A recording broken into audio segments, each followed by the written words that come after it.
Praise God. ದೇವರ ನಮ್ಮನ್ನು ಆಶೀರ್ವದಿಸಲಿ. ಯೇಸು ಕ್ರಿಸ್ತನ ಹೆಸರಿನಲ್ಲಿ ನಿಮಗೆ ಶುಭಾಶಯಗಳು. ದೇವರ ನಾಮಕ್ಕೆ ಮಹಿಮೆಯುಂಟಾಗಲಿ. ನಮ್ಮ ಇಂದಿನ ಸಂದೇಶದ ಶೀರ್ಷಿಕೆ, ನಿಮ್ಮ ನಾಲಿಗೆ ನಿಮ್ಮ ಅದೃಷ್ಟವನ್ನು ಸೃಷ್ಟಿಸಲಿ. ಇಂದು ನಾವು ನಮ್ಮ ಮಾತಿನ ಶಕ್ತಿಯ ಬಗ್ಗೆ ಕಲಿಯಲಿದ್ದೇವೆ. ಹೆಚ್ಚಿನ ವಿಶ್ವಾಸಿಗಳು ತನ್ನ ಮಾತಿನ ಶಕ್ತಿಯು ಅರ್ಥ ಮಾಡಿಕೊಳ್ಳುವುದಿಲ್ಲ. ನಮ್ಮ ನಾಲಿಗೆ ಯಾವುದೇ ಆಯುಧಕ್ಕಿಂತ ಹೆಚ್ಚು ಶಕ್ತಿಶಾಲಿಯಾಗಿದೆ. ನಮ್ಮ ನಾಲಿಗೆಯು ದೈಹಿಕವಾಗಿ ಗಾಯಗೊಳಿಸುವುದಿಲ್ಲ, ಆದರೆ ಮಾನಸಿಕವಾಗಿ ಗಾಯಗೊಳಿಸುತ್ತದೆ. ಜ್ಞಾನೋಕ್ತಿಗಳು 13:3 ನಾವು ಓದುತ್ತೇವೆ, ತನ್ನ ಬಾಯನ್ನು ಕಾಪಾಡುವವನು ಜೀವನವನ್ನು ಕಾಯುತ್ತಾನೆ, ತನ್ನ ತುಟಿಗಳನ್ನು ಅಗಲವಾಗಿ ತೆರೆಯುವವನೇ ನಾಶನವಾಗುವುದು. ಯಾಕೋಬನು 3:6 ಬರೆದಿದೆ, ನಾಲಿಗೆಯು ಬೆಂಕಿಯು ದುಷ್ಟಲೋಕವೂ ಆಗಿದೆ. ಹೀಗೆ ಅದು ನಮ್ಮ ಅಂಗಗಳಲ್ಲಿ ಇದ್ದು ದೇಹವನ್ನೆಲ್ಲ ಹೊಳೆ ಮಾಡಿ ಪ್ರಕೃತಿಯ ಕ್ರಮಕ್ಕೆ ಬೆಂಕಿ ಹಚ್ಚುವುದಾಗಿಯೂ ನರಕದ ಬೆಂಕಿಯನ್ನು ಹಚ್ಚಿಕೊಳ್ಳುವುದಾಗಿಯೂ ಇದೆ. ನಮ್ಮ ನಾಲಿಗೆಯು ಭೌತಿಕವಾಗಿ ಚಿಕ್ಕದಾಗಿದ್ದರೂ ಅದನ್ನು ನಿರ್ಮಿಸುವ ಅಥವಾ ನಾಶ ಮಾಡುವ ಅಪಾರ ಶಕ್ತಿಯನ್ನು ಹೊಂದಿದೆ. ಒಂದು ಸಣ್ಣ ಜ್ವಾಲೆ ಇಡೀ ಕಾಡನ್ನು ಸುಟ್ಟು ಹಾಕುವಂತೆ. ಜ್ಞಾನೋಕ್ತಿಗಳು 11:21 ನಾವು ಓದುತ್ತೇವೆ, ನಾಲಿಗೆಯ ವಶದಲ್ಲಿ ಮರಣವೂ ಜೀವವೂ ಇದೆ, ಅದನ್ನು ಪ್ರೀತಿಸುವವರು ಅದರ ಫಲವನ್ನು ತಿನ್ನುವರು. ಅಂದರೆ ನಿಮ್ಮ ಸ್ವಂತ ಮಾತುಗಳ ಫಲಿತಾಂಶಗಳನ್ನು ನೀವು ಅನುಭವಿಸುವಿರಿ. ಅಂದರೆ ನೀವು ಜೀವನ, ಪ್ರೋತ್ಸಾಹನ, ಸತ್ಯವನ್ನು ಮಾತನಾಡಿದರೆ ನೀವು ಶಾಂತಿ, ಅನುಗ್ರಹ ಮತ್ತು ಆಶೀರ್ವಾದಗಳನ್ನು ಪಡೆಯುತ್ತೀರಿ. ಆದರೆ ನೀವು ಗೋಸಿಪ್ಪು, ಕೋಪ, ಸುಳ್ಳು, ನಕಾರಾತ್ಮಕತೆಯನ್ನು ಮಾತನಾಡಿದರೆ ನೀವು ವಿಭಜನೆ, ನೋವು, ವಿಷಾದವನ್ನು ನಾವು ಅನುಭವಿಸುತ್ತೇವೆ. ನಮ್ಮ ಮಾತುಗಳು ದೈಹಿಕ ಅಡೆತಡೆಗಳು, ಚಾಕುಗಳು ಮತ್ತು ಆಯುಧಗಳಿಗಿಂತ ಹೆಚ್ಚಾಗಿ ಜೀವವನ್ನು ಅವಮಾನಿಸುವ, ನೋಯಿಸುವ, ಕತ್ತರಿಸುವ ಮತ್ತು ನಾಶ ಮಾಡುವ ಶಕ್ತಿಯನ್ನು ಕೊಂಡಿದೆ. ಇದೊಂದು ಆಯುಧ ತರ. ನೀವೊಂದು ವೆಪನ್ ತಕ್ಕೊಂಡು ಯಾರನ್ನಾದರೂ ಏಮ್ ಮಾಡಿದರೆ ಏನಾಗುತ್ತದೆ? ಅದೇ ತರ ನಮ್ಮ ನಾಲಿಗೆಗೆ ಶಕ್ತಿ ಇದೆ ಎಂದು ನಾವು ಅರ್ಥ ಮಾಡಿಕೊಳ್ಳಬೇಕು. ನಾವು ಯಾವಾಗಲೂ ಸಾಫ್ಟಾಗಿ ಮಾತನಾಡುವುದಿಲ್ಲ. ನಮ್ಮ ಮಾತುಗಳು ನಾವು ಹೇಗೆ ಮಾತನಾಡುತ್ತೇವೆ ಎಂದು ನಮಗೂ ಮಾತ್ರ ಗೊತ್ತಿದೆ. ದೈಹಿಕ ಗಾಯಗಳು ವಾಸಿಯಾಗಬಹುದು, ಆದರೆ ಮಾತುಗಳು ಆತ್ಮಕ್ಕೆ ಶಾಶ್ವತ ಹಾನಿ ಉಂಟು ಮಾಡುತ್ತದೆ. ನಾವು ಕೋಪ, ಹೆಮ್ಮೆ, ಅಸಭ್ಯತೆಯಿಂದ ಮಾತನಾಡುವಾಗ ನಾವು ಇತರರನ್ನು ನೋಯಿಸುವುದಲ್ಲದೆ ನಮ್ಮನ್ನು ನೋವುಂಟು ಮಾಡಿಕೊಳ್ಳುತ್ತೇವೆ. ಏಕೆಂದರೆ ನಾವು ಇತರರಿಗೆ ಏನು ಕೊಡುತ್ತೇವೆಯೋ ಅದೇ ನಮಗೂ ವಾಪಸ್ ಸಿಗ್ಬೋದು. ಅದೇ ದೇವರ ತತ್ವ. ನಾವೇನು ಇತರರಿಗೆ ಕೊಡುತ್ತೇವೆ ಅದು ನಮಗೆ ಬಂದು ಬಿಡುತ್ತದೆ ಎಂದು ನಾವು ಅರ್ಥ ಮಾಡಿಕೊಳ್ಳಬೇಕು. ನಾವು ಬೆಳಗ್ಗೆಯಿಂದ ಸಾಯಂಕಾಲ ತನಕ ಬೇರೆಯವರನ್ನು ದೂಷಿಸುವುದು, ಕೆಟ್ಟದು ಮಾತನಾಡುವುದು, ಬೈಯುವುದು, ಹಾಗೆಯೇ ನಾವು ಮಾತನಾಡಿದರೆ ಅವರಿಗೆ ನೋವುಂಟಾಗುತ್ತದೆ ಅಲ್ಲವೇ? ನೀವು ಏನು ತಿಳ್ಕೊಳ್ಳುತ್ತೀರಿ? ಅದು ಅವರಿಗೆ ಅರ್ಹವಾಗಿದೆ, ನಾನು ಹಾಗೆಯೇ ಮಾತನಾಡಬೇಕು ಅಂತ. ಹಾಗೆಯೇ ನೀವು ಮಾತನಾಡಿದರೂ ಅವರಿಗೆ ನೋವುಂಟು ಮಾಡಿದರೆ ನಿಮಗೂ ವಾಪಸ್ಸು ನೋವುಂಟಾಗುತ್ತದೆ ಅಂತ ನೀವು ಅರ್ಥ ಮಾಡಿಕೊಳ್ಳಬೇಕು. ಬೆಂಕಿಯ ಪರಿಸ್ಥಿತಿಯಲ್ಲಿ, ಅಂದರೆ ನಾವು ಹೋರಾಟಗಳ ಮೂಲಕ ಹೋದಾಗ ನಮ್ಮ ಮಾತುಗಳು ನಮ್ಮ ಹೃದಯಗಳ ಅಶುದ್ಧಿಯನ್ನು ತೋರಿಸುತ್ತವೆ. ನಮ್ಮ ಕೆಟ್ಟ ಮಾತುಗಳು ನಮ್ಮನ್ನು ದೇವರಿಂದ ದೂರವಿಡುತ್ತವೆ. ನಮ್ಮ ಮಾತು ನಮ್ಮ ಮೇಲೆ ತೀರ್ಪು ತರುತ್ತದೆ. ಜ್ಞಾನೋಕ್ತಿಗಳು 16:27 ಬರೆದಿದೆ, ಭಕ್ತಿಹೀನನು ದುಷ್ಟತ್ವವನ್ನು ಅಗೆಯುತ್ತಾನೆ, ಅವನ ತುಟಿಗಳು ಉರಿಯುವ ಬೆಂಕಿಯಂತಿದೆ. ಯಾರ ತುಟಿಗಳು? ಭಕ್ತಿಹೀನರ ತುಟಿಗಳು. ನಮ್ಮ ನಾಲಿಗೆ ಬೆಂಕಿಯಷ್ಟು ವಿನಾಶಕಾರಿ ಎಂದು ನಾವು ಅರ್ಥ ಮಾಡಿಕೊಳ್ಳಬೇಕು. ನಮ್ಮ ನಾಲಿಗೆಗೆ ಬೆಂಕಿಯಷ್ಟು ಶಕ್ತಿ ಇದೆ ಎಂದು ನಾವು ಅರ್ಥ ಮಾಡಿಕೊಳ್ಳಬೇಕು. ನಾವು ತಿಳಿಯದೆ ನಮ್ಮ ಜೀವನದಲ್ಲಿ ಶಾಪಗಳನ್ನು ತರುವ ಇನ್ನೊಂದು ಕ್ಷೇತ್ರವೆಂದರೆ ನಾವು ನೀಡುವ ಭರವಸೆಗಳು. ನಾವು ಬೆಳಗ್ಗೆಯಿಂದ ಸಾಯಂಕಾಲ ತನಕ ಬೇರೆಯವರಿಗೆ ನಾವು ಭರವಸೆ ನೀಡುತ್ತೇವೆ ಅಲ್ಲವೇ? ನಾನು ಈ ಜಗದಲ್ಲಿ ಬರ್ತೀನಿ, ನೀವು ಬರಬೇಕು, ನಿಮ್ಮ ಅಡ್ರೆಸ್ಸೇ ಇಲ್ಲ. ಅಲ್ಲಾಂದರೆ ನಾನು ಅದು ಮಾಡಿಕೊಡ್ತೀನಿ, ನೀವೇನು ಭಯಪಡಬೇಡ, ಅದು ನೀವು ಮಾತು ಕೊಡ್ತೀರಿ, ನೀವೇನು ಮಾಡುವುದಿಲ್ಲ. ನಾವು ಹಂಗೆ ತುಂಬ ಸಾರಿ ಒಂದು ದಿನದಲ್ಲೇ ಮಾಡಬಹುದು. ಹೆಚ್ಚಾಗಿ ನಾವು ದೇವರಿಗೆ ಮತ್ತು ಜನರಿಗೆ ಭರವಸೆಗಳನ್ನು ನೀಡಿ ಅವುಗಳನ್ನು ಉಳಿಸಿಕೊಳ್ಳಲು ವಿಫಲರಾಗುತ್ತೇವೆ. ನೀವು ಇದು ಸ್ವಲ್ಪ ಯೋಚಿಸಿ, ಅವಾಗ ಅರ್ಥವಾಗುತ್ತದೆ. ನಾವು ಇದೇನು ಗಮನಿಸುವುದಿಲ್ಲ, ಹಾಗೆಯೇ ನಾವು ಜೀವನ ಮಾಡ್ತೇವೆ. ಅದು ದೊಡ್ಡ ವಿಷಯವಲ್ಲ ಎಂದು ನಾವು ಭಾವಿಸುತ್ತೇವೆ, ಆದರೆ ಅದು ಒಂದು ದೊಡ್ಡ ವಿಷಯ. ಪ್ರಸಂಗಿ 5:4-6 ವಾಗ್ದಾನಗಳನ್ನು ಮಾಡಿ ಅದನ್ನು ಉಳಿಸಿಕೊಳ್ಳದಿರುವ ಅಪಾಯವನ್ನು ಈ ವಾಕ್ಯಗಳು ತೋರಿಸುತ್ತದೆ. ನಾವು ದೇವರ ಕೋಪಕ್ಕೆ ಕಾರಣವಾಗಬಹುದು ಎಂದು ಈ ವಾಕ್ಯದಲ್ಲಿ ನಾವು ಓದುತ್ತೇವೆ. ದೇವರು ಅದನ್ನು ಗಂಭೀರವಾದ ಅವಿಧೇಯತೆ ಎಂದು ಪರಿಗಣಿಸುತ್ತಾನೆ. ಕೇವಲ ಅಜಾಗರೂಕ ತಪ್ಪಲ್ಲ, ಅದು ಕೇವಲ ಮಾಡದಿರುವ ಕ್ರಿಯೆ ಎಂದು ದೇವರು ಪರಿಗಣಿಸುವುದಿಲ್ಲ. ನಾವು ತುಂಬಾ ಎಕ್ಸ್ಕ್ಯೂಸ್ಗಳು ಎಲ್ಲ ಹೇಳುತ್ತೇವೆ, ಆದರೆ ದೇವರದು ಗಂಭೀರವಾದ ಅವಿಧೇಯತೆ ಎಂದು ಪರಿಗಣಿಸುತ್ತಾರೆ. ಆದರೆ ನಾವು ಅದನ್ನು ಹೇಳಿದ್ದೀರಿ ಮತ್ತು ಉದ್ದೇಶಪೂರ್ವಕವಾಗಿ ಮಾಡಲಿಲ್ಲ ಎಂದು ದೇವರು ಪರಿಗಣಿಸುತ್ತಾರೆ. ನಾವೇನು ಮಾಡಲಿಲ್ಲವೋ ನಮಗೆ ಎಕ್ಸ್ಕ್ಯೂಸಸ್ ಇರಬಹುದು, ಆದರೆ ನಾವು ಮಾಡಲಿಲ್ಲದಿದ್ದರೆ ದೇವರೇನು ತಿಳ್ಕೊಳ್ಳುತ್ತಾರೆ, ಅದು ಉದ್ದೇಶಪೂರ್ವಕವಾಗಿ ಮಾಡಲಿಲ್ಲ ಎಂದು. ನಾನು ಉದಾಹರಣೆ ಹೇಳ್ತೀನಿ. ನೀವು ನಿಮ್ಮ ಮಕ್ಕಳಿಗೆ ಇದು ಮಾಡು ಅದು ಮಾಡು ಅಂತ ಹೇಳಿದರೆ ಅವರಿಗೆ ಮಾಡಕ್ಕಾಗತ್ತೆ ಅಲ್ಲವೇ? ಅದಕ್ಕೆ ಒಂದು ತಂದೆ ಅಥವಾ ತಾಯಿಯಾಗಿ ಜನರು ಮಕ್ಕಳಿಗೆ ಹೇಳುವುದು. ಮತ್ತೆ ಅವರು ಮಾಡಲಿಲ್ಲದಿದ್ದರೆ ಅವರು ಉದ್ದೇಶಪೂರ್ವಕವಾಗಿ ಮಾಡುತ್ತಾ ಇಲ್ಲ ಅಲ್ಲವೇ? ಅದೇ ತರನೇ ನಮ್ಮ ಅವಿಧೇಯತೆಗಳು ಎಲ್ಲವೂ ದೇವರು ಹಾಗೆಯೇ ಪರಿಗಣಿಸುವುದು ಎಂದು ವಿಶ್ವಾಸಿಗಳು ಅರ್ಥ ಮಾಡಿಕೊಳ್ಳಬೇಕು. ನೀವು ದೇವರಿಗೆ ಮತ್ತು ಪಾತ್ರಿಗೆ ದೇವರ ವಾಕ್ಯ ಮತ್ತು ಚಿತ್ತದ ಪ್ರಕಾರ ಬದುಕುತ್ತೀರಿ ಎಂದು ಹೇಳುತ್ತೀರಿ, ಆದರೆ ನೀವು ಪ್ರಲೋಭನೆಯನ್ನು ಎದುರಿಸಿದಾಗ ನೀವು ಸ್ವಯಂ ನಿಯಂತ್ರಣವನ್ನು ಅನುಸರಿಸುವುದಿಲ್ಲ ಮತ್ತು ಪಾಪದಲ್ಲಿ ಬೀಳುತ್ತಲೇ ಇರ್ತೀರಿ. ನೀವು ದೇವರ ಸೇವೆಯನ್ನು ನಿಷ್ಠೆಯಿಂದ ಮಾಡುವುದಿಲ್ಲ. ನಾವು ವಿಶ್ವಾಸಿಗಳಾಗಿ ನಮಗೆ ಗೊತ್ತಿದೆ ಈಗ ನಾವು ಏನೇನು ಮಾಡಬೇಕು ಅಲ್ಲವೇ ವಿಶ್ವಾಸಿಗಳೇ? ಗೊತ್ತಿಲ್ಲ ಈಗ? ಗೊತ್ತಿದೆ. ಮತ್ತೆ ನಾವು ಯಾಕೆ ಮಾಡುವುದಿಲ್ಲ? ಅದು ದೇವರು ಹೇಗೆ ಪರಿಗಣಿಸುವುದು ಎಂದು ನಿಮಗೆ ಅರ್ಥವಾಗಿದ್ರೆ ನಿಮಗೆ ಭಯ ಬರುತ್ತದೆ. ಮನಪೂರ್ವಕವಾಗಿ ನಾವು ಮಾಡುತ್ತಾ ಇಲ್ಲ ಎಂದು ಮಾತ್ರ ದೇವರು ಪರಿಗಣಿಸುತ್ತಾರೆ. ನಾವು ದೇವರಿಗೆ ವಿಧೇಯರಾಗುವ ಮತ್ತು ಬದುಕುವ ಬಗೆ ಗಂಭೀರವಾಗಿಲ್ಲ, ಅದರಿಂದ ನಾವು ಮನಸ್ಸಿನಿಂದ ಪ್ರಾರ್ಥಿಸಲಿಲ್ಲ. ದೇವರಿಗೆ ನಾವು ಹೇಳಿದ ಮಾತುಗಳು ಖಾಲಿ ಮಾತುಗಳಾಗಿದ್ದೆವು, ಅದು ನಮ್ಮಲ್ಲಿ ವಿಧೇಯತೆಯ ಕೊರತೆಯನ್ನು ಬಹಿರಂಗಪಡಿಸಿತ್ತು. ನಾವು ಪ್ರಾರ್ಥಿಸಿದರೆ ದೇವರು ಹೇಳಿದ್ರು, ಪ್ರಲೋಭನೆಗಳಲ್ಲಿ ಬೀಳದಂತೆ ಎಚ್ಚರವಾಗಿತ್ತು ಪ್ರಾರ್ಥಿಸಿ ಅಂತ. ನಮಗೆ ಪ್ರಲೋಭನೆಗಳಲ್ಲಿ ಬೀಳಬೇಡ ಅಂದರೆ ನಾವು ಪ್ರಾರ್ಥಿಸಿದರೆ ನಮಗೆ ಶಕ್ತಿ ಸಿಗುತ್ತದೆ. ಆದರೆ ನಾವು ಪ್ರಾರ್ಥಿಸುವುದಿಲ್ಲ. ಯಾಕೆ? ನಮಗೆ ಅದು ಸೆಲ್ಫ್ ಕಂಟ್ರೋಲ್ ಬೇಕು ಅಂದ್ರೆ ನಮಗೆ ಆ ಭಯಕ್ಕೆ ಇಲ್ಲ. ಅದಕ್ಕೆ ನಮಗೆ ಏನು ಬೇಕೋ ಅದೆಲ್ಲ ನಾವು ಸಾಧಿಸುತ್ತೇವೆ ಅಲ್ಲವೇ? ಇಲ್ಲವಾ ಹೇಳಿ? ನಮಗೇನು ಬೇಕೋ, ಇವತ್ತು ಮೊಬೈಲ್ ಇಲ್ಲ ಅಂದ್ರೆ ಸಾಲ ತಕೊಂಡಾದ್ರೂ ಮೊಬೈಲ್ ತಕೊಳ್ತೀರಿ. ದೇವರೆಲ್ಲ ನೋಡ್ತಾ ಇದ್ದಾರೆ. ನಮ್ಮ ಆಸೆಗಳು ಹಾಗೆ, ನಮಗೇನು ಬೇಕೋ ಅದೆಲ್ಲ ನಾವು ಸಾಧಿಸುತ್ತೇವೆ.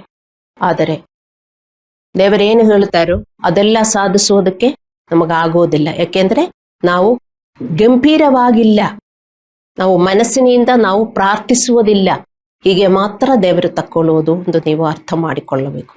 ನಿರಂತರವಾಗಿ ಅವಿಧೇಯತೆಗೆ ಬಲಿಯಾಗುವುದು ಕೇವಲ ದೌರ್ಬಲ್ಯವಲ್ಲ, ದೇವರು ಅದನ್ನು ಉದ್ದೇಶಪೂರ್ವಕ ಎಂದು ಪರಿಗಣಿಸುತ್ತಾರೆ ಮತ್ತು ಅದು ನಮಗೆ ಅಪಾಯಕಾರಿ. ಇಬ್ರಿಯರಿಗೆ 10:26-29 ತನಕ ಓದಿದರೆ ನಮಗೆ ಅರ್ಥವಾಗುತ್ತದೆ. ಮನಪೂರ್ವಕವಾಗಿ ನಾವು ಪಾಪ ಮಾಡುತ್ತೇವೆ ಎಂದು. ದೇವರ ಮಕ್ಕಳೇ, ನಮ್ಮ ಹೃದಯ, ನಮ್ಮ ಬಯಕೆಗಳು ದೇವರಿಂದ ಮುಚ್ಚಡಕ್ಕಾಗಲ್ಲ. ದೇವರಿಗೆಲ್ಲ ಗೊತ್ತಿದೆ, ಅರ್ಥ ಮಾಡಿಕೊಳ್ಳಿ. ವಿಶ್ವಾಸಿಗಳು ದೇವರೇನು ಹೇಳಿದ್ರು ಅವರಿಗೆ ಒಬೆ ಮಾಡಕ್ಕಾಗಿಲ್ಲ ಅಂದ್ರೆ ನೀವು ಅದು ಮನಪೂರ್ವಕವಾಗಿ ಒಬೆ ಮಾಡುತ್ತಿಲ್ಲ ಎಂದು ಮಾತ್ರ ದೇವರು ಪರಿಗಣಿಸುತ್ತಾರೆ ಎಂದು ವಿಶ್ವಾಸಿಗಳು ಅರ್ಥ ಮಾಡಿಕೊಳ್ಳಬೇಕು. ಅದು ನಮ್ಮ ದೌರ್ಬಲ್ಯವಲ್ಲ. ಅದಕ್ಕಾಗಿಯೇ ದೇವರು ಕೋಪಗೊಂಡಿದ್ದಾನೆ ಎಂದು ಈ ಗ್ರಂಥ ಹೇಳುತ್ತದೆ. ದೇವರು ಅಂತಹ ಕ್ರಿಯೆಗಳಿಂದ ಸಂತೋಷ ಪಡುವುದಿಲ್ಲ ಮತ್ತು ಕೋಪಗೊಳ್ಳುತ್ತಾನೆ ಎಂದು ಪ್ರಸಂಗಿ 5:6 ಹೇಳುತ್ತದೆ. ಈ ವಾಕ್ಯ ಹೀಗೆ ಹೇಳುತ್ತದೆ, ಗಮನಿಸಿ. ದೇವರು ಯಾಕೆ ನಿನ್ನ ಮಾತಿಗೆ ಕೋಪಗೊಂಡು ನಿನ್ನ ಕೈಗಳ ಕೆಲಸವನ್ನು ಹಾಳು ಮಾಡಬೇಕು? ಯಾರು ಹಾಳು ಮಾಡ್ತಾರೆ? ದೇವರು. ದೇವರಷ್ಟು ಕ್ರೂರನ? ಹೇಳಿ ದೇವರ ಮಕ್ಕಳೇ. ಇಲ್ಲಿ ಹಿಂಗೆ ಓದ್ತದೆ, ದೇವರು ಯಾಕೆ ನಿನ್ನ ಮಾತಿಗೆ ಕೋಪಗೊಂಡು ನಿನ್ನ ಕೈಗಳ ಕೆಲಸವನ್ನು ಹಾಳು ಮಾಡಬೇಕು? ನಿನ್ನ ಕೈಗಳ ಕೆಲಸವು ಹಾಳು ಮಾಡಬೇಕು ಅಂದರೆ ನಮ್ಮ ಕೈಗಳ ಕೆಲಸಗಳು ಏನು? ನಾವು ಮಾಡುವ ಕೆಲಸಗಳು, ನಾವು ಮಾಡುವ ಪ್ರಯತ್ನಗಳು ಎದಕ್ಕೆ? ನಮ್ಮ ಜೀವನ ನಿರ್ಮಿಸುವುದಕ್ಕೆ. To build our own life, we have our own pattern of life ಅಲ್ಲವೇ? ಆಫೀಸ್ ಹೋಗ್ತೇವೆ, ಪಾಠ ಮಾಡ್ತೇವೆ, ಎಲ್ಲ ಏಕೆ? ನಮಗೊಂದು ಜೀವನ ನಿರ್ಮಿಸಬೇಕು. ಅದು ಹಾಳು ಮಾಡುತ್ತದೆ ಅಂತ. ಅದು ನಿಮ್ಮ ಜೀವನವನ್ನು ನಿರ್ಮಿಸಲು, ನಿಮ್ಮ ಶಿಕ್ಷಣ, ಕೆಲಸ ಇತ್ಯಾದಿಗಳು, ಈ ಕೆಲಸಗಳನ್ನು ದೇವರು ಹಾಳು ಮಾಡುತ್ತಾರೆ ಅಂದರೆ ನಿಮಗೆ ದೇವರಿಂದ ಏನು ಫೇವರ್ ಸಿಗುವುದಿಲ್ಲ. ನೀವೆಷ್ಟು ಪ್ರಾರ್ಥಿಸಿದರೂ ನಿಮಗೆ ಉತ್ತರ ಸಿಗುವುದಿಲ್ಲ. You lose all your blessings from God because you are adamant. Are we not adamant? Just think. ನಮಗೆ ಬೇಕಾಗಿರುವುದೆಲ್ಲ ನಮಗೆ ಬೇಕಾಗಿರುವ ಟೈಮಲ್ಲಿ ನಾವು ಮಾಡಿ ಸಾಧಿಸಿಕೊಳ್ಳುತ್ತೇವೆ. ಇಲ್ಲಾಂದ್ರೆ ಹೇಳಕ್ಕಾಗತ್ತಾ ವಿಶ್ವಾಸಿಗಳೇ? ಹೇಳಿ. ಮತ್ತೆ ದೇವರು ಹೇಳುವುದು ನಾವು ಮಾಡಕ್ಕಾಗಿಲ್ಲ ಅಂದ್ರೆ ಅದು ಏನು? ದೇವರು ಕೋಪಗೊಳ್ಳುತ್ತಾರೆ ಅಂದ್ರೆ. ಇಂತಹ ವಾಕ್ಯಗಳೆಲ್ಲ ವಿಶ್ವಾಸಿಗಳಿಗೆ ಕೇಳಿಸಿಕೊಳ್ಳುವುದಕ್ಕೆ ಇಷ್ಟ ಇಲ್ಲ. ಇದೆಲ್ಲ ಮುಚ್ಚಿಟ್ಬಿಟ್ಟು ಬರೀ ಪ್ರಾರ್ಥಿಸಿದರೆ ದೇವರೆಲ್ಲ ಕೊಡ್ತಾರೆ ಎಂದು ಹೇಳಿದರೆ ವಿಶ್ವಾಸಿಗಳಿಗೆ ಇಷ್ಟ ಆಗುತ್ತದೆ. ಆದರೆ ಹಾಗೆ ಬೈಬಲಲ್ಲಿ ಬರೀಲಿಲ್ಲ. ಹಲ್ಲೆಲೂಯಾ. ಸೊ ದೇವರು ನಮಗೆ ದಯೆ ತೋರಿಸುವುದಿಲ್ಲ ಎಂದು ನೀವು ಅರ್ಥ ಮಾಡಿಕೊಳ್ಳಬೇಕು. ಹಲ್ಲೆಲೂಯಾ. ಅದಕ್ಕೆ ಯೇಸುದೇವರು ಮತ್ತಾಯ 5:37 ಹೇಳುತ್ತಾರೆ, ನಿನ್ನ ಮಾತು ಹೌದಾಗಿದ್ದರೆ ಹೌದು, ಅಲ್ಲವಾಗಿದ್ದರೆ ಅಲ್ಲ ಎಂದಿರಲಿ. ಇವುಗಳಿಂದ ಹೆಚ್ಚದದ್ದು ಕಟ್ಟದರಿಯಿಂದ ಬರುವಂಥವು. ನೀವು ಹೌದು ಎಂದು ಹೇಳಿದರೆ ಅದು ಹೌದು ಆಗಿರಬೇಕು ಮತ್ತು ಮಾತುಗಳು ಪ್ರತಿಜ್ಞೆಯೆಂದೇ ವಿಶ್ವಾಸಾರ್ಹವಾಗಿರಬೇಕು. ಕೆಲವರು ಹೇಳಿದರೆ ನಿಮಗೆ ಟ್ರಸ್ಟ್ ಮಾಡಕ್ಕಾಗತ್ತೆ. ಅಯ್ಯೋ ಇವನ ಹೇಳಿದರೆ ಆಯ್ತು. ಕೆಲವರ ಮೇಲೆ ನಮಗೆ ಅಷ್ಟೇ ನಂಬಿಕೆ ಇದೆ.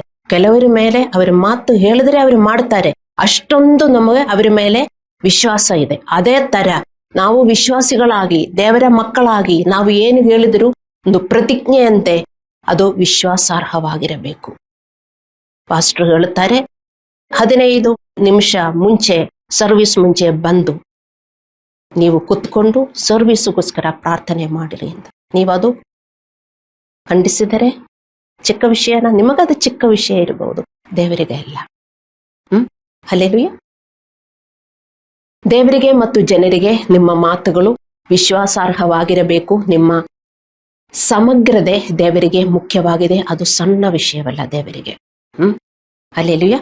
ಸೊ ನಮ್ಮ ಮಾತಿನ ಮೂಲಕ ನಾವು ದೈನಂದಿನ ಎಷ್ಟು ಕಟ್ಟ ವಿಷಯಗಳನ್ನು ನಾವು ಜೀವನದಲ್ಲಿ ತರುತ್ತೇವೆ ಎಂದು ವಿಶ್ವಾಸಿಗಳಾಗಿ ನಾವು ಅಜ್ಞಾನಿಗಳಾಗಿರಬಾರದು.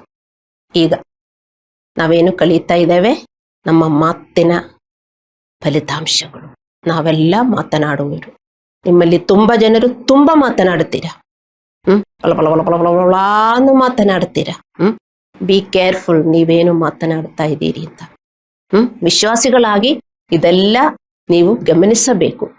ನಾವು ನಮ್ಮ ಮಾತುಗಳ ಅಜಾಗರೂಕತೆಯಿಂದ ಬೆಳೆಸುವ ಇನ್ನೊಂದು ಕ್ಷೇತ್ರವೆಂದರೆ ಮೋಸೆಯ ಸಹೋದರಿ ಮರಿಯಮಿಗೆ ಏನಾಯಿತು ಎಂದು ನಿಮಗೆ ತಿಳಿದಿದೆಯಾ?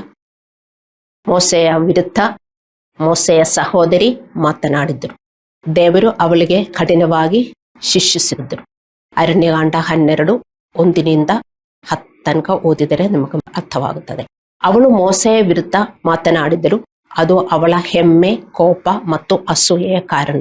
ನಾವು ಯಾಕೆ ಬೇರೆಯವರ ವಿರುದ್ಧ ಮಾತನಾಡುತ್ತೇವೆ ಎಂದು ನಾವೇ ತಿಳ್ಕೊಳ್ಳಬೇಕು. ಕೆಲವೊಮ್ಮೆ ಅಸೂಯೆ ಇರಬಹುದು, ಅಲ್ಲಾಂದ್ರೆ ಕೋಪ ಇರಬಹುದು, ಅಲ್ಲವೇ? ಅಲ್ಲಾಂದ್ರೆ how we talk in favour of them. ಅವರೇನೋ ಚೆನ್ನಾಗಿ ಮಾಡಿರಬಹುದು, ಅದಕ್ಕೆ ನಾವು ಚೆನ್ನಾಗೇ ಮಾತನಾಡುವುದು. ಆದರೆ ಅವರೇನಾದರೂ ಕೆಟ್ಟದಾಗಿ ಮಾಡಿದರೆ ಕೋಪದಿಂದ ನಾವು ಮಾತನಾಡುತ್ತೇವೆ, ಹೆಮ್ಮೆಯಿಂದ ನಾವು ಮಾತನಾಡುತ್ತೇವೆ ಮತ್ತು ಅಸೂಯೆಯಿಂದ ನಾವು ಮಾತನಾಡುತ್ತೇವೆ. ಮೋಸೆ ಕೇವಲ ನಾಯಕನಾಗಿರಲಿಲ್ಲ, ಅವರು ಒಬ್ಬ ವಿಶಿಷ್ಟ ದೇವರು ನೇಮಿಸಿದ ನಾಯಕನಾಗಿದ್ದರು. ದೇವರು ಕರೆದಿರುವವರು. ದೇವರು ಕರೆದ ನಾಯಕರ ವಿರುದ್ಧ ಮಾತನಾಡುವುದು ಗಂಭೀರ ಆಧ್ಯಾತ್ಮಿಕ ಪರಿಣಾಮಗಳನ್ನು ಉಂಟು ಮಾಡಬಹುದು ಎಂದು ವಿಶ್ವಾಸಿಗಳು ಅರ್ಥ ಮಾಡಿಕೊಳ್ಳಬೇಕು. ದೇವರು ಮರಿಯಮನ್ನು ಗಂಭೀರವಾಗಿ ನಿರ್ಣಯಿಸಿದರು. ಅವಳಿಗೆ ಕುಷ್ಠರೋಗದ ದಂಡನೆ ವಿಧಿಸಲಾಯಿತು. ಅವಳು ಕುಷ್ಠರೋಗದಿಂದ ಶಿಕ್ಷಿಸಲ್ಪಟ್ಟಿದ್ದಳು. ತನ್ನ ನೇಮಗೊಂಡ ನಾಯಕರಿಗೆ ಅವಮಾನ ಮಾಡುವುದನ್ನು ಮತ್ತು ಅವರ ವಿರುದ್ಧ ಮಾತನಾಡುವುದನ್ನು ದೇವರು ಅವನನ್ನು ಎದುರಾಗಿ ಮಾತನಾಡುವುದಂತೆ ಅವನು ಪರಿಗಣಿಸುತ್ತಾನೆ. ನಾವು ನೇಮಗೊಂಡ ನಾಯಕರನ್ನು ಗೌರವಿಸದಿದ್ದರೆ ಅದು ಅವನಿಗೆ ಅವಮಾನ ಎಂದು ಅವನು ಪರಿಗಣಿಸುತ್ತಾನೆ. ನಮ್ಗೆ ಅರ್ಥವಾಯ್ತಾ? ನಾವು ನೇಮಗೊಂಡ ನಾಯಕರನ್ನು ಆನರ್ ಮಾಡಿದರೆ ಅದು ದೇವರಿಗೆ ಆನರ್ ಕೊಡುವುದಂತೆ. ಅವರನ್ನು ಆನರ್ ಮಾಡಲಿಲ್ಲ ಅಂದರೆ ದೇವರನ್ನು ಆನರ್ ಮಾಡುವುದಿಲ್ಲ ಅಂತ ಅರ್ಥ. ಹಾಗೆ ದೇವರು ಪರಿಗಣಿಸುವುದು. ಆದ್ದರಿಂದ ವಿಶ್ವಾಸಿಗಳು ಇದರ ಬಗ್ಗೆ ಬಹಳ ಜಾಗರೂಕರಾಗಿರಬೇಕು ಮತ್ತು ದೇವರು ನೇಮಿಸಿದ ನಾಯಕರ ವಿರುದ್ಧ ಮಾತನಾಡಲು ಧೈರ್ಯ ಮಾಡಬಾರದು. ಈ ಬಗ್ಗೆ ವಿಶ್ವಾಸಿಗಳಿಗೆ ಜ್ಞಾನ ಇರಬೇಕು. ನಿಮಗೆ ಈ ವಾಕ್ಯಗಳೆಲ್ಲ ಗೊತ್ತಿಲ್ಲ, ಅದಕ್ಕೆ ಯಾರ ಬಗ್ಗೆನು ಏನು ಬೇಕಂದ್ರೂ ಮಾಡಬಹುದು ಅಂತ ನೀವು ತಿಳ್ಕೊಳ್ಳುತ್ತೀರಿ. ಆದರೆ ನಿಮಗೆ ಶಿಕ್ಷೆ ಆಗುತ್ತದೆ. ಮರಿಯಮ್ಗೆ ಏನಾಯ್ತು? ಅವಳಿಗೆ ಕುಷ್ಠರೋಗ ಬಂದಿತ್ತು ಶಿಷ್ಯೆಯಾಗಿ. ಅದೇ ತರ ನಮಗೂ ಕಠಿಣ ರೋಗಗಳು ಅಲ್ಲಾಂದ್ರೆ ಕಠಿಣ ತೀರ್ಪುಗಳು ನಮಗೆ ಉಂಟಾಗುತ್ತದೆ ಅಂತ ವಿಶ್ವಾಸಿಗಳು ಅರ್ಥ ಮಾಡಿಕೊಳ್ಳಬೇಕು. ನೀವು ನಿಮ್ಮ ಸ್ವಂತ ವೈಯಕ್ತಿಕ ಜೀವನ ಮತ್ತು ಕುಟುಂಬಕ್ಕೆ ನೀವು ಶಾಪ ತರಬಹುದು. ನಿಮಗೇ ಗೊತ್ತಿದೆ ಯಾರು ಅಂತ, ಮತ್ತೆ ನಿಮ್ಮ ಕುಟುಂಬಕ್ಕೆ ಗೊತ್ತಿಲ್ಲ ಅವರು ಯಾರು ಅಂತ. ನಿಮ್ಮಿಂದ ನೀವು ನಿಮ್ಮ ಕುಟುಂಬಕ್ಕೆ ಶಾಪ ತರಬಹುದು. ಹಲ್ಲೆಲೂಯ. ಯಾಕೋಬನು 3:9-10 ನಾವು ಓದ್ತೇವೆ. ಅದೇ ನಾಳಿಗೆಯಿಂದ ತಂದೆಯಾದ ದೇವರನ್ನು ಕೊಂಡಾಡುತ್ತೇವೆ. ಅದರಿಂದಲೇ ದೇವರ ಹೋಳಿಗೆಗೆ ಸರಿಯಾಗಿ ಉಂಡು ಮಾಡಲ್ಪಟ್ಟ ಮನುಷ್ಯರನ್ನು ನಾವು ಶಪಿಸುತ್ತೇವೆ. ಅದೇ ಬಾಯಿಯಿಂದ ಆಶೀರ್ವಾದ ಮತ್ತು ಶಾಪ ಬರುತ್ತವೆ. ನನ್ನ ಸಹೋದರರೇ, ಇವುಗಳು ಹೀಗಿರಬಾರದು. ನಾವು ಹೀಗೆ ಮಾಡುವುದಿಲ್ಲ. ಸಂಡೇ ಮಾರ್ನಿಂಗ್ ಅಲ್ಲಾಂದರೆ ನಮ್ಮ ಆರಾಧನಾ ಸಮಯದಲ್ಲಿ ನಾವು ದೇವರನ್ನು ಆರಾಧಿಸುತ್ತೇವೆ. ದೇವರೇ, ನೀವೆಷ್ಟು ಒಳ್ಳೆಯವರು,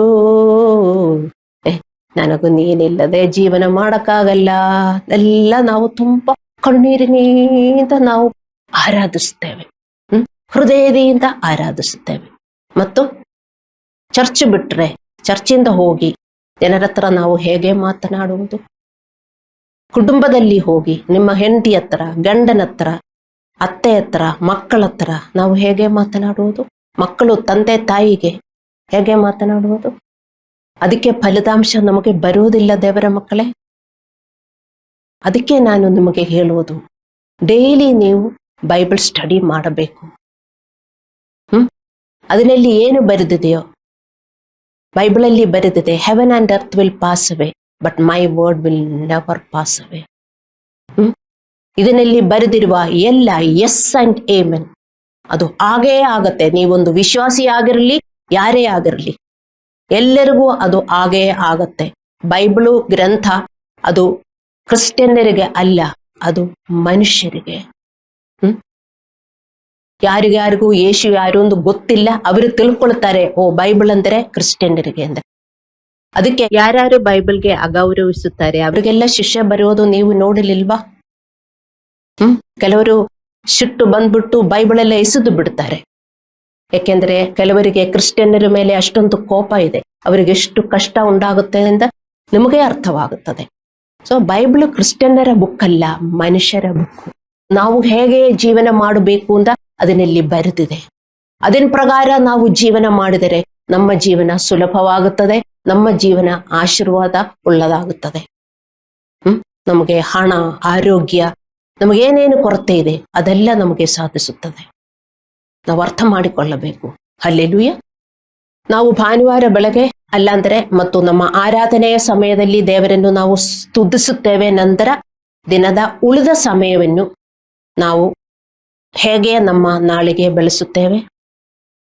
ಮನುಷ್ಯರನ್ನು ಅವಮಾನಿಸಲು, ಗೋಸಿಪ್ ಮಾಡಲು, ಇತರರನ್ನು ಕೂಗಲು, ಇತರರನ್ನು ರೇಗಿಸಲು, ನೋಯಿಸಲು ಅಥವಾ ಶಪಿಸಲು ನಮ್ಮ ಅದೇ ನಾಳಿಗೆಯನ್ನು ನಾವು ಬಳಸುತ್ತೇವೆ. ಹೀಗಿರಬಾರದು ಅಂತ ಯಾಕೋಬನು 3:9-10 ನಾವು ಈಗ ಓದಿದ್ದೇವೆ. ನಾವು ಹಿಪೋಕ್ರಿಟ್ಸ್. ಚರ್ಚಲ್ಲಿ ಬಂದು ತುಂಬಾ ಆರಾಧನೆ, ಅಯ್ಯೋ ಆ ವಿಶ್ವಾಸಿ ಮನೆ ಹೋಗ್ಬೇಕು, ಯಾವಾಗಲೂ ಆರಾಧನೆಯಲ್ಲೇ ಇರ್ತಾರೆ. ಮತ್ತೆ ಬಾಯಿ ತೆಗೆದರೆ ಕೆಟ್ಟ ಮಾತು, ಎಲ್ಲರನ್ನೂ ಬೈಯುವುದು, ಕೆಟ್ಟ ಪದಗಳು ನೀವು ಉಪಯೋಗಿಸಬಾರದು ದೇವರ ಮಕ್ಕಳೇ, ಅರ್ಥ ಮಾಡಿಕೊಳ್ಳಿ. ಹಲ್ಲೆಲೂಯ. ಮೇಲಿನ ಧರ್ಮಗ್ರಂಥವು ನಮ್ಮ ಪೂಟಾಟಿಕೆ ಬಗ್ಗೆ ನಮಗೆ ಎಚ್ಚರಿಕೆ ನೀಡಲಾಗಿದೆ. ಜನರನ್ನು ಅವಮಾನಿಸುವ ಮತ್ತು ನೋಯಿಸುವಾಗ ನಾವು ದೇವರನ್ನು ಗೌರವಿಸಲು ಸಾಧ್ಯವಲ್ಲ. ಅಂತಹ ನಾಳಿಗೆಯಿಂದ ನಾವು ಪ್ರಾರ್ಥಿಸಿದರೆ ದೇವರು ನಮಗೆ ಉತ್ತರಿಸುವುದಿಲ್ಲ. ಮನುಷ್ಯರ ಹತ್ರ ನಮಗೆ ಚೆನ್ನಾಗಿ ಮಾತಾಡಕ್ಕಾಗಲ್ಲ, ಆದರೆ ದೇವರ ಹತ್ರ, ದೇವರೇ ನೀವೆಷ್ಟು ಒಳ್ಳೆಯವರಪ್ಪ, ನೀವನ್ನು ಸರ್ವಶಕ್ತನು, ನನ್ನ ಪ್ರಾಣ ನೀನೆ, ನನ್ನ ಪ್ರಾಣ ನೀನೇ, ಏನೇನು ಹಾಡುಗಳು. ನೀನೇ ನನ್ನ ಜೀವ, ನೀನೇ ನನ್ನ ಪ್ರಾಣ. ಬೇರೆಯವರು ಬಂದರೆ ಆಯ್ತು. ನಾಯಿನೆಲ್ಲ ನಾವು ಮಾತನಾಡಬಾರದು. ವಿಶ್ವಾಸಿಗಳ ಮನೆಯಲ್ಲಿ ನಾಯಿ ಪದ ಉಪಯೋಗಿಸ್ತೀರಾ? ಏನು ಶಾಪ ನಿಮ್ಮ ಮನೆಯಲ್ಲಿ ಬರ್ತದೆ ಎಂದು ನಿಮಗೆ ಗೊತ್ತಿಲ್ಲ ದೇವರ ಮಕ್ಕಳೇ. ಏನೇನು ಪದಗಳು, ಅದೆಲ್ಲ ನಿಮ್ಮ ಅಜ್ಞಾನದಲ್ಲಿ ನೀವು ಬೆಳೆಸುತ್ತಾ ಇದ್ದೀರಿ. ಈಗ ಜ್ಞಾನದಲ್ಲಿ, ಬೆಳಕಲ್ಲಿ ನೀವು ಬಂದಿದ್ದೀರಿ. ಆದರೂ ಕಟ್ಟ ಪದಗಳು ನೀವು ಯೂಸ್ ಮಾಡಿದರೆ ಮತ್ತೆ ಮನೆಯಲ್ಲಿ ಏನು ಚೆನ್ನಾಗಿ ಆಗ್ತಾ ಇಲ್ಲ. ನನಗೂ ರೋಗ, ಹಣ ಇಲ್ಲ, ಯಾರ ಹತ್ರ ಹೇಳ್ತೀರಿ? ದೇವರು ಕರೆದಿರುವುದು ಒಳ್ಳೆ ಜೀವನ ಮಾಡುವುದಕ್ಕೆ. ನಾವು ಒಳ್ಳೆ ಜೀವನ ಮಾಡಿದರೆ ನಮಗೆಲ್ಲ ಆಶೀರ್ವಾದ ಉಂಟಾಗುತ್ತದೆ. ಮತ್ತೆ ಬೈಬಲ್ ಎಲ್ಲ ನಿಮ್ಮ ಮನೆಯಲ್ಲಿ ಇಟ್ಟುಬಿಟ್ಟು ಪ್ರಾರ್ಥನೆ, ಎಲ್ಲರೂ ಪ್ರಾರ್ಥಿಸುತ್ತಾರೆ, ದೇವರೇ, ಒಳ್ಳೆಯವರೇ, ನನ್ನ ಪ್ರಾಣ. ಬೈಬಲ್ ಓದುವುದಿಲ್ಲ. ಬಾಯಿ ತೆಗೆದರೆ ಕಟ್ಟ ಮಾತು. ಕೆಲವರು ನಿಧಾನ ಕಂಪ್ಲೇಂಟ್ ಹೇಳುವುದಿಲ್ಲ, ಅದು ತುಂಬಾ ಕೆಟ್ಟದ್ದು ದೇವರ ಮಕ್ಕಳೇ. ಏನೇನು ನಾವು ತಪ್ಪು ಮಾಡುತ್ತೇವೆ ಅಲ್ಲವೇ? ಮತ್ತೆ ವಿಶ್ವಾಸಿಗಳಿಗೆ ಏನು ಉದ್ಧಾರವಾಗ್ತಾ ಇಲ್ಲ, ಏನು ಟೆಸ್ಟ್ ಮಣಿನೇ ಇಲ್ಲ. ಸುಳ್ಳು ಹೇಳುವುದೇ ಸುಳ್ಳು ಹೇಳುವುದು.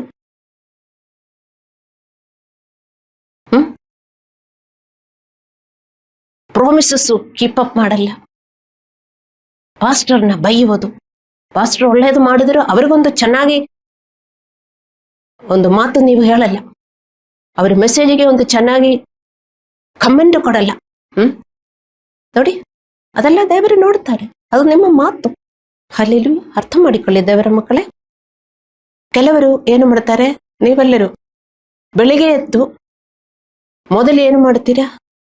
ಹಲ್ಲುಚ್ಚುತ್ತೀರಾ ಮತ್ತು ನಾಲಿಗೆಯನ್ನು ಸ್ವಚ್ಛಗೊಳಿಸುತ್ತೀರಿ ಮತ್ತು ಹರಿದಗೊಳಿಸುತ್ತೀರಿ. ಇದಕ್ಕೆ ಉಳಿದ ದಿನ ಅದನ್ನು ತೀಕ್ಷ್ಣವಾಗಿ ಬಳಸುವುದಕ್ಕೆ.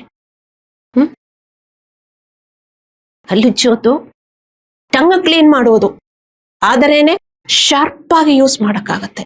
ಬೈಯಕ್ಕೂ ಕಿರ್ಚಾಡುವುದಕ್ಕೂ ಶಾರ್ಪ್ ಆಗಿರಬೇಕು ಅಲ್ಲವೇ? ಹಂಗೆ ತುಂಬಾ ಜನರು ನಮ್ಮ ಜೀವನದಲ್ಲಿ ಆಶೀರ್ವಾದಗಳನ್ನು ತರಲು ನಮ್ಮ ನಾಲಿಗೆಯನ್ನು ಹೇಗೆ ಬೆಳೆಸಬೇಕು ಅಂತ ವಿಶ್ವಾಸಿಗಳು ಅರ್ಥ ಮಾಡಿಕೊಳ್ಳಬೇಕು. ನಾವು ದಯೆ ಇಲ್ಲದ, ನೋವುಂಟು ಮಾಡುವ, ಸ್ವಾರ್ಥಿ, ಅಸಭ್ಯ, ಹೆಮ್ಮೆ, ಭಯಭೀತ, ನಕಾರಾತ್ಮಕ ಯಾವುದನ್ನು ನೀವು ಹೇಳಬಾರದು. ಅದಕ್ಕೆ ನೀವು ಅಭ್ಯಾಸ ಮಾಡಬೇಕು. ಈ ಜೀವನ ಮಾಡಿ ನಮಗೆ ಅಭ್ಯಾಸವಿಲ್ಲ. ನಾವು ದೇವರ ಹತ್ರ ಬಂದರೆ ಈ ಜೀವನ ನಾವು ಅಭ್ಯಾಸ ಮಾಡಬೇಕು. ಯಾವಾಗ? ಡೈಲಿ. ನೀವು ಏನೇನು ಡೈಲಿ ಮಾಡ್ತೀರೋ, ನೀವು ಊಟ ಮಾಡ್ತೀರಿ, ಆಫೀಸ್ ಹೋಗ್ತೀರಿ, ನಿಮಗೆ ನಿಮ್ಮ ಡೈಲಿ ರುಟೀನ್ ಗೊತ್ತು. ಅದೇ ಡೈಲಿ ಸ್ಪಿರಿಚುವಲ್ ರುಟೀನ್ ನೀವು ಮಾಡಿಕೊಳ್ಳಬೇಕು. ಬೆಳಗ್ಗೆ ಎದ್ದು ಪ್ರಾರ್ಥಿಸಬೇಕು, ಬೈಬಲ್ ಓದಬೇಕು, ಅದರ ಪ್ರಕಾರ ಜೀವಿಸುವುದಕ್ಕೆ ನೀವು ಪ್ರಾರ್ಥಿಸಬೇಕು, ದೇವರ ಸೇವೆ ಮಾಡಬೇಕು. ಇದೆಲ್ಲ ಮಾಡದಿಲ್ಲದಿದ್ದರೆ ಮತ್ತೆ ಏನು ಚೆನ್ನಾಗಿ ಆಗ್ತಾ ಇಲ್ಲ ಅಂತ ಯಾರ ಹತ್ರ ನೀವು ಹೇಳ್ತೀರಿ? ನಾವು ದಯೆ ಇಲ್ಲದ ಮಾತುಗಳು ಆಡಬಾರದು. ನಮಗದು ಬರುವುದಿಲ್ಲ. ನೋವುಂಟು ಮಾಡುವ ಮಾತುಗಳು ಆಡಬಾರದು. ನಮಗದು ಬರುವುದಿಲ್ಲ. ಬರ್ತದಾ? ಇಲ್ಲ.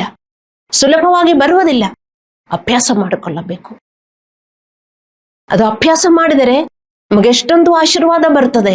ಇದೆಲ್ಲ ಅಭ್ಯಾಸ ಮಾಡದೆ ಸುಮ್ಮನೆ ಫಾಸ್ಟ್ ಮಾಡಿ ನೀವು ಪ್ರೇಯರ್ ಮಾಡ್ತೀರಿ, ಅದರಿಂದ ನಿಮಗೆ ಆಶೀರ್ವಾದ ಬರ್ತದ ಅಂತ ನೀವು ತಿಳ್ಕೊಂಡಿದ್ದೀರಾ? ಯೋಚಿಸಿ. Am I not talking sense or am I talking nonsense over here? Tell me, ದೇವರ ಮಕ್ಕಳೇ. ಒಬ್ಬರು ದೇವರಿದ್ದರೆ ಅವರು ಆಶೀರ್ವಾದ ಮಾಡುವುದಕ್ಕೆ ಮಾತ್ರ ಇದ್ದಾರೆ. ಆದರೆ ಅವರಿಗೊಂದು ದಾರಿ ಇದೆ. ಆ ದಾರಿಯಲ್ಲಿ ನಾವು ನಡೆಯಬೇಕು. ಅವರು ನಡೆಸುತ್ತಾರೆ, ಅದಕ್ಕೆ ಎಲ್ಲ ಅವರು ಕೊಡ್ತಾರೆ ನಮಗೆ ಹೆಲ್ಪ್. ಆ ದಾರಿಯಲ್ಲಿ ನಡೆಯುವುದಕ್ಕೆ ನಮಗೆ ಆಗುವುದಿಲ್ಲ. ನಾವು ಅಜ್ಞಾನಿಗಳಾಗಿದ್ದೆವು, ಈಗ ಜ್ಞಾನಿಗಳಾಗಿದ್ದೇವೆ ಅಲ್ಲವೇ? ಅದಕ್ಕೆ ನೀವು ಸ್ಪಿರಿಚುವಲ್ ಲೈಫ್ಗೆ ಡೈಲಿ ಇಂಪಾರ್ಟೆನ್ಸ್ ಕೊಡಬೇಕು. ಇಲ್ಲಾಂದ್ರೆ ನಿಮ್ಮ ಕೆಲಸಗಳು, ನಿಮ್ಮ ಕೈಯ ಫಲಗಳು ಹಾಳು ಮಾಡುತ್ತೀನಿ ಅಂತ ದೇವರೇ ಹೇಳಿರುವುದು. ಇಲ್ಲ, ಟೈಮ್ ಇಲ್ಲ. ಕೆಲಸ ಆಫೀಸಲ್ಲಿ ತುಂಬಾ ಕೆಲಸ.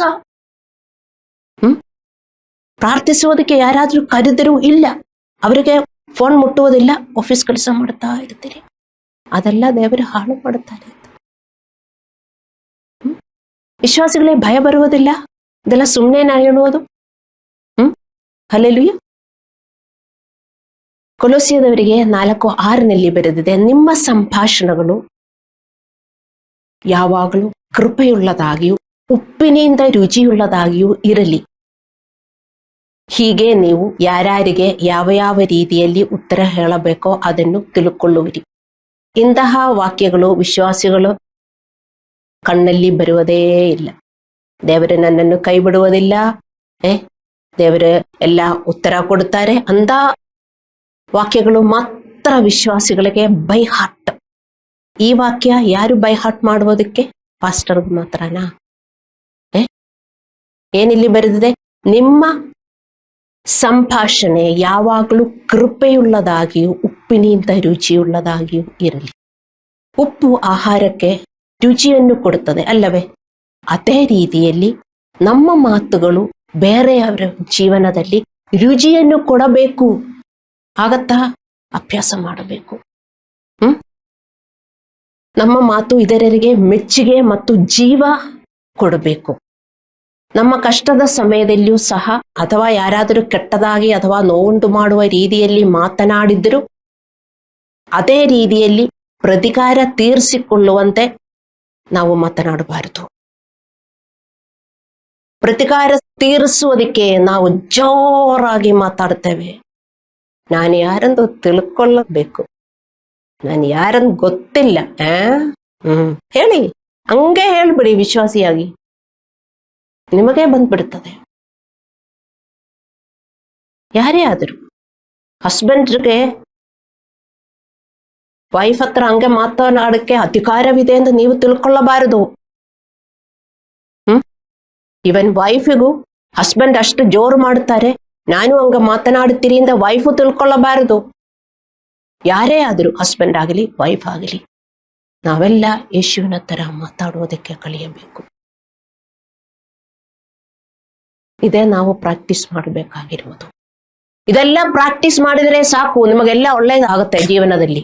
ಸೊ ನಮ್ಮ ಕಷ್ಟ ಸಮಯದಲ್ಲೂ ಅಥವಾ ಯಾರಾದರೂ ಕೆಟ್ಟದಾಗಿ ನಮಗೆ ನೋವುಂಟು ಮಾಡುವ ರೀತಿಯಲ್ಲಿ ಮಾತನಾಡಿದರೂ ಸಹ ನಾವು ಅವರ ಜೀವನದಲ್ಲಿ ಉಪ್ಪು ಕೊಡಬೇಕು. ನೀವು ಉಪ್ಪು ಕೊಟ್ಟರೆ ಅವರ ಜೀವನ, ನೀವು ಒಳ್ಳೇದು ಮಾಡಿಕೊಟ್ರೆ ನಿಮಗೆ ಎಷ್ಟೊಂದು ಒಳ್ಳೆಯದಾಗುತ್ತದೆ. ಅದು ನಮಗೆ ಬರುವುದಿಲ್ಲ. ಇದೆಲ್ಲ ಅಭ್ಯಾಸ ಮಾಡುವುದಕ್ಕೆ ನಾವು ದೇವರ ಹತ್ರ ಬಂದಿದ್ದೇವೆ ಎಂದು ನಾವು ಅರ್ಥ ಮಾಡಿಕೊಳ್ಳಬೇಕು. ಹಲ್ಲೆಲೂಯಾ. ಏಕೆಂದ್ರೆ ನಾವು ಏನು ಕೊಡ್ತೇವೆಯೋ ಅದನ್ನು ನಾವು ಮರಳಿ ಪಡೆಯುತ್ತೇವೆ. ಅದೇ ದೇವರ ತತ್ವ.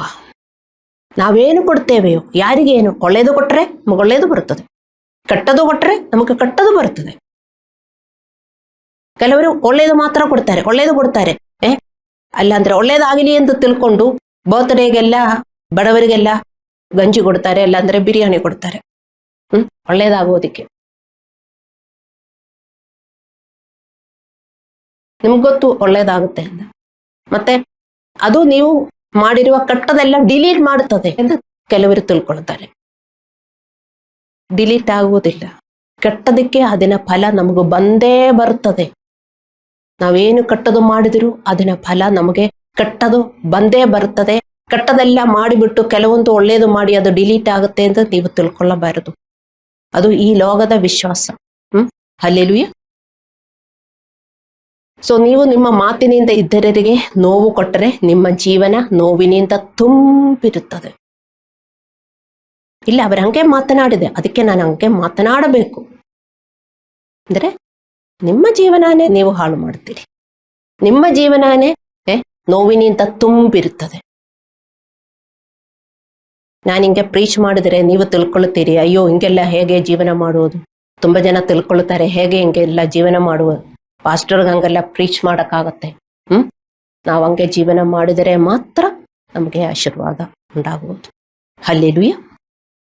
ಎಫೆಸದವರಿಗೆ 4:29 ಬರೆದಿದೆ, ನಿಮ್ಮ ಬಾಯೊಳಗಿಂದ ಯಾವ ಕೆಟ್ಟ ಮಾತು ಹೊರಡಬಾರದು, ಆದರೆ ಭಕ್ತಿಯನ್ನು ವೃದ್ಧಿ ಮಾಡುವ ಒಳ್ಳೆ ಮಾತು ಇದ್ರೆ ಕೇಳುವವರ ಹಿತಕ್ಕಾಗಿ ಅದನ್ನು ಆಡ್ರಿ.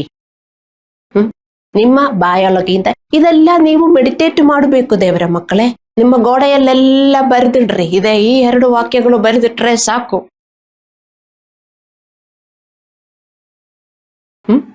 ಇದೆಲ್ಲ ಬೇಡ. ಯೇಸು ಈ ಮನೆಯ ಕಾರ್ಪೆಂಟರು.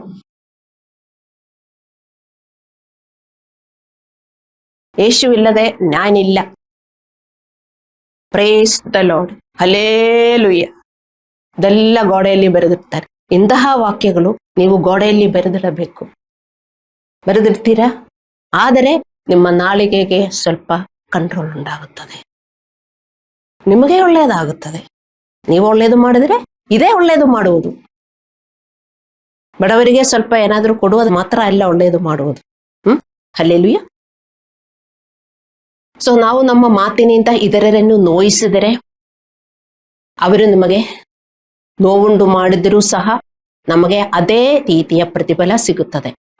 ನಾವು ಯಾಕೆ ನೋಯಿಸೋದು? ಅವರು ನನ್ನನ್ನು ನೋಯಿಸಿದ್ದಾರೆ, ಅದಕ್ಕೆ ನನಗೆ ಹಿಂಗೆ ಮಾತನಾಡಬೇಕು ಅಂತ ನೀವು ಜಸ್ಟಿಫೈ ಮಾಡ್ತೀರಿ. ನೀವು ಜಸ್ಟಿಫೈ ಮಾಡಿದ್ರೆ ನಿಮಗೆ ಕೆಟ್ಟದಾಗುತ್ತದೆ. ಇಷ್ಟೆಲ್ಲ ನಾನು ಹೇಳಿಕೊಟ್ಟರು.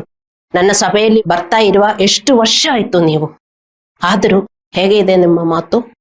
ನಿಮ್ಮ ಮಾತಿಗೆ ನಿಮಗೆ ಜೀವ ಕೊಡಬಹುದು, ನಿಮ್ಮ ಮನೆಯವರಿಗೆ ಜೀವ ಕೊಡಬಹುದು. ನಿಮ್ಮ ಮನೆಯಲ್ಲಿ ಜೀವ ಬರ್ತದೆ, ಬೆಳಕು ಬರ್ತದೆ ನಿಮ್ಮ ನಾಲಿಗೆಯಿಂದ. ಹಲ್ಲೆಲೂಯಾ. ಯಾವಾಗಲೂ ನಕಾರಾತ್ಮಕವಾಗಿ ಮಾತನಾಡಬಾರದು. ಹಿಂದಿನ ಕಥೆಗಳೆಲ್ಲ ಮಾತನಾಡಿಕೊಂಡಿರಬಾರದು ದೇವರ ಮಕ್ಕಳೇ. ಹಿಂದಿನ ದುರಸ್ಥಿತಿಗಳೆಲ್ಲ ನೀವು ಮಾತನಾಡುತ್ತಾ ಇರಬಾರದು. ಅದು ನಿಮಗೆ ಕೆಟ್ಟದು ಮಾತ್ರ ಉಂಟಾಗುತ್ತದೆ. ಹಿಂದಿನದೆಲ್ಲ ನಾವು ಮರೆಯಬೇಕು ಮತ್ತು ಮುಂದಿನದು ಲಕ್ಷ್ಯ ಬಿಟ್ಟು ನಾವು ಓಡಬೇಕು ಅಂತ ಬೈಬಲಲ್ಲಿ ಬರೆದಿದೆ. ಆದರೂ ವಿಶ್ವಾಸಿಗಳು ಮುಂದೆ ಎಲ್ಲ ಓಡೋದು, ಹಿಂದೆ ಹಿಂದೆ ಹಿಂದೆ ಹಿಂದೆ ಹಿಂದೆ ಹೋಗಿ ಹಿಂದೆ ಏನೇನಾಗಿದೆ ಅದು ಮಾತ್ರ ಯೋಚಿಸಿ ಯೋಚಿಸಿ ಮಾತನಾಡಿ ಇದ್ರೆ ನಿಮ್ಮ ಜೀವನ ನೀವೇ ಹಾಳು ಮಾಡ್ತೀರಿ, ನಿಮ್ಮ ಕುಟುಂಬವನ್ನು ನೀವು ಹಾಳು ಮಾಡ್ತೀರಿ. ನೀವು ಅರ್ಥ ಮಾಡಿಕೊಳ್ಳಬೇಕು. ನಮ್ಮ ಬಾಡಿಯಲ್ಲಿ ಇರುವ ಒಂದು ಪಾರ್ಟು, ಅಂಗ, ನಾಲಿಗೆ. ಅದರಿಂದ ನಮಗೆ ಎಷ್ಟೊಂದು, ನೀವು ಚೆನ್ನಾಗಿ ಹೃದಯದಿಂದ ಬೇರೆಯವರಿಗೆ ಒಳ್ಳೆಯದಾಗಲಿ ಎಂದು ನೀವು ಪ್ರಾರ್ಥಿಸಿರಿ, ಚೆನ್ನಾಗಿ ಮಾತನಾಡ್ರಿ, ಅಭ್ಯಾಸ ಮಾಡಿಕೊಳ್ಳಿ. ಎಷ್ಟೊಂದು ಆಶೀರ್ವಾದ ನಿಮಗೂ ನಿಮ್ಮ ಕುಟುಂಬಕ್ಕೂ ನೀವು ತರಬಹುದು ಅಂತ ಅರ್ಥ ಮಾಡಿಕೊಳ್ಳಿ. ಯಾಕೋಬನು 1:26 ಬರೆದಿದೆ, ನಿಮ್ಮಲ್ಲಿ ಭಕ್ತನೆನ್ನಿಸಿಕೊಳ್ಳುವ ಯಾವನಾದರೂ ತನ್ನ ನಾಲಿಗೆಗೆ ಕಡಿವಾಣವನ್ನು ಹಾಕದೆ ತನ್ನ ಹೃದಯವನ್ನು ಮೋಸಗೊಳಿಸುವವನಾಗಿದ್ದರೆ ಅವನ ಭಕ್ತಿ ನಿಷ್ಪ್ರಯೋಜನವಾಗಿದೆ. ಇನ್ನೊಂದ್ಸಾರಿ ಓದಲ. ಯಾಕೋಬನು 1:26, ನಿಮ್ಮಲ್ಲಿ ಭಕ್ತನೆನ್ನಿಸಿಕೊಳ್ಳುವ ಯಾವನಾದರೂ, ಯಾವಾಗಲೂ ಪ್ರಾರ್ಥನೆ ಪ್ರಾರ್ಥನೆ, ಹಲ್ಲೆಲೂಯಾ ಹಲ್ಲೆಲೂಯಾ, ಭಕ್ತಿ ಭಕ್ತಿ. ಭಕ್ತನೆಂದು ಎಣ್ಣಿಸಿಕೊಳ್ಳುವ ಯಾವನಾದರೂ ತನ್ನ ನಾಲಿಗೆಗೆ ಕಡಿವಾಣವನ್ನು ಹಾಕದೆ ತನ್ನ ಹೃದಯವನ್ನು ಮೋಸಗೊಳಿಸುವವನಾಗಿದ್ದರೆ ಅವನ ಭಕ್ತಿ ನಿಷ್ಪ್ರಯೋಜನವಾಗಿದೆ. ಯಾವಾಗಲೂ ಪ್ರಾರ್ಥನೆ, ಟಂಗ್ಸಲ್ಲೇ ಪ್ರಾರ್ಥಿಸುವುದು, ಹಾಡು ಹಾಡುವುದು, ಮತ್ತೆ ಬಾಯಿ ತೆಗೆದರೆ ಸಾಕು. ನಾನು ಎದಕ್ಕೆ ಇದೆಲ್ಲ ಹೇಳ್ಕೊಡ್ಬೇಕು ದೇವರ ಮಕ್ಕಳೇ? ಹಲ್ಲೆಲೂಯಾ. ನೀವು ದೇವರ ಮಗು ಎಂದು ಹೇಳಿಕೊಂಡು ಅಸಡ್ಡೆಯಿಂದ, ಕ್ರೂರವಾಗಿ, ನಕಾರಾತ್ಮಕತೆಯಿಂದ ಮತ್ತು ಸುಳ್ಳು ಹೇಳಿಕೊಂಡು ಜೀವನ ಮಾಡಿದರೆ ನಿಮ್ಮ ಭಕ್ತಿ ಮತ್ತು ನಿಮ್ಮ ಧರ್ಮ ಏನೂ ಅಲ್ಲ ದೇವರಿಗೆ. ನಿಮ್ಮನ್ನು ನೋಡಿದರೆ ತುಂಬಾ ರಿಲಿಜಿಯಸ್, ತುಂಬಾ ಭಕ್ತನು ನೋಡಿದರೆ ಬೇರೆಯವರಿಗೆ ಹೇಳಬಹುದು, ನಿಮಗೂ ಅನಿಸುತ್ತದೆ. ಆದರೆ ದೇವರ ಮುಂದೆ ಇದು ಏನೂ ಅಲ್ಲ ಅಂತ ಯಾಕೋಬನು 1:26 ಹೇಳುತ್ತದೆ. ನಮ್ಮ ಮಾತಿನಲ್ಲಿ ನಾವು ಅಧರ್ಮಿಗಳಾಗಿದ್ದರೆ ನಮ್ಮ ಪ್ರಾರ್ಥನೆಗೆ ಉತ್ತರ ಸಿಗುವುದಿಲ್ಲ. 1 ಪೇತ್ರನು 3:10-12. ನಿಜವಾದ ನಂಬಿಕೆಯು ನಾವು ಹೇಗೆ ಪ್ರಾರ್ಥಿಸುತ್ತೇವೆ ಅಥವಾ ಆರಾಧಿಸುತ್ತೇವೆ ಎಂಬುದಲ್ಲ. ನಿಜವಾದ ನಂಬಿಕೆ, ನಾವೆಲ್ಲ ದೇವರ ಹತ್ರ ಬಂದಿದ್ದೇವೆ, ನಮಗೀಗ ಆರಾಧಿಸುವುದಕ್ಕೆ ಬರ್ತದೆ, ಪ್ರಾರ್ಥಿಸುವುದಕ್ಕೆ ಬರ್ತದೆ. ಆದರೆ ಮಾತು ಕಂಟ್ರೋಲ್ ಮಾಡಕ್ಕೆ ಬರ್ತದ ವಿಶ್ವಾಸಿಗಳೇ? ಎಷ್ಟು ಚೆನ್ನಾಗಿ ಪ್ರಾರ್ಥಿಸಿದೆ ಆ ಸಿಸ್ಟರು. ಆಮೇಲೆ ಅವರ ಮನೆಯಲ್ಲಿ ಹೋಗಿ ನೋಡಿ ಅವರು ಹೇಗೆ ಮಾತನಾಡ್ತಾರೆ ಅಂತ. ನಾವು ನಮಗೆ ವಿಶ್ವಾಸ ಇದ್ದರೆ, ದೇವರಲ್ಲಿ ವಿಶ್ವಾಸ ಇದ್ದರೆ, ನಂಬಿಕೆಯಲ್ಲಿ ನಾವು ಬೆಳೀತಾ ಇದ್ದರೆ, ಪ್ರಾರ್ಥನೆ ಆರಾಧನೆ ಮಾತ್ರ ಅಲ್ಲ ಬೆಳೆಯುವುದು, ನಮಗೆ ಬಾಯಿ, ನಮ್ಮ ನಾಳಿಗೆ ಹೇಗೆ ಬೆಳೆಸುವುದು ಅಂತ ನಾವು ಪ್ರಾಕ್ಟೀಸ್ ಮಾಡಿಕೊಂಡಿರುತ್ತೇವೆ. ಅದನ್ನ ಜೊತೆಗೆ ಹೌದು, ನೀವು ಚೆನ್ನಾಗಿ ಪ್ರಾರ್ಥಿಸುತ್ತೀರಿ, ಒಳ್ಳೆಯದು. ನೀವು ಚೆನ್ನಾಗಿ ಆರಾಧಿಸುತ್ತೀರಿ, ಒಳ್ಳೆಯದು. ಚೆನ್ನಾಗಿ ನಿಮ್ಮ ನಾಳಿಗೆಯನ್ನು ಬೆಳೆಸಿರಿ. ಇದಿಲ್ಲದೆ ನಿಮ್ಮ ಪ್ರಾರ್ಥನೆಗೂ ನಿಮ್ಮ ಆರಾಧನೆಗೂ ಏನು ಪ್ರಯೋಜನ ಇಲ್ಲ ಅಂತ ದೇವರಿಗೆ ಹೇಳುವುದು. ನಾವು ಕಣ್ಣುಗಳನ್ನು ಮುಚ್ಚಿ ಪ್ರಾರ್ಥನೆ